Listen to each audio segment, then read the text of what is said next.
Okay, we're back doing the assignment number 7. We're going to do the notes real quickly on that, which is your second assignment for this week. And so we want to look at, we're combining like terms is what we're doing, combining like terms. You probably remember that. Hope you remember that from earlier in the year. Here's the example that we're going to first look at. It's at the top of your note page for homework number 7. 7x plus 3 minus 5x plus 8 plus 4x minus 1. So we're going to combine all the like terms. Looking at this example, we're going to look at these 3 words here. The variable, okay, these are your variable terms. I'll put them in red so you can see them easier for right now. The constant term are the terms with no variables, which are in black, 3 and 8 and -1. And then the coefficients. Remember, the coefficients are the numbers that are in front of the variables. So these are the 3 terms, 3 vocabulary words you need to remember. So if we're going to combine like terms, you can only combine terms that are exactly alike. They have to be exactly alike. So in other words, these 3 terms in red are exactly alike because all 3 have x in them. So when you combine your like terms, then you take care of looking at your coefficients. So 7 minus 5 is 2, plus 4 is 6. So we're going to write 6x. And then for the other terms that are not in red, that are in black, those are the constant terms, and those are alike because they don't have a variable. So they're exactly alike for that reason. So 3 plus 8 is 11, minus 1 is 10. So we're going to put plus 10. Those 2 terms are not alike. So since they're not alike, we can't combine them. So that's as far as we can go. We simplified that term. So our answer for that is 6x plus 10.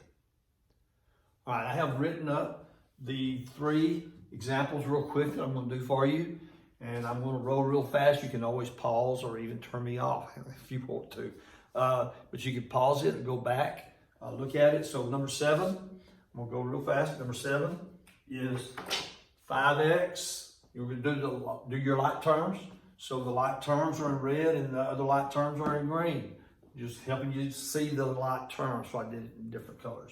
So 5x minus x is 5x minus 1x is 4x plus 3x is 7x. And then the other like terms are the y's. And so 7 plus 2 is 9. So you have plus 9y. Those 2 terms are not alike, so can't go any farther. So that's it. So that's your answer, 7x plus 9y.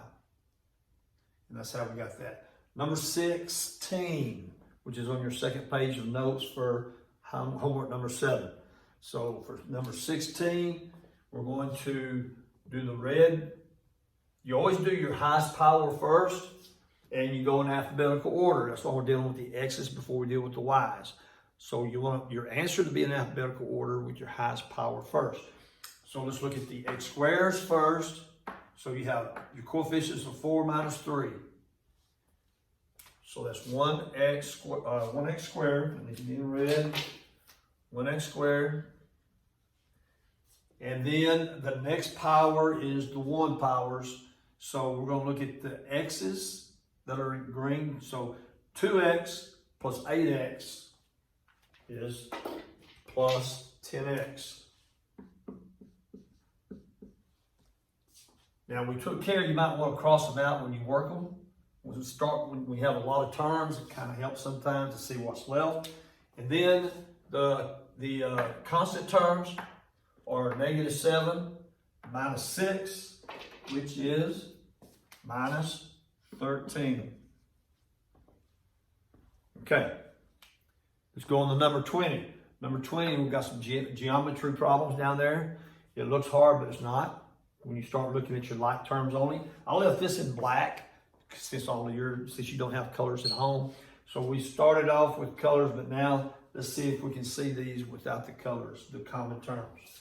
So highest power is to the second power. So we're going to do our k squares first. So 1k squared, that's another 1. So that's 2k squared. So we did 1k squared, 1k squared, 2k squared, 3k squared, plus 2 more is 5k squared. So we used all our k squareds. Now let's do our k's, because that's next in line. You always go down in order. Your constants will always be last, your constant term. So we have 1k minus 9k is a negative 8k. And then here's another k, so it's negative 8k plus 1k is a negative 7k. So minus 7k. And then we have two constant terms, 23 minus 17, which is plus, because the 23 is positive, plus 6. And that is our final answer.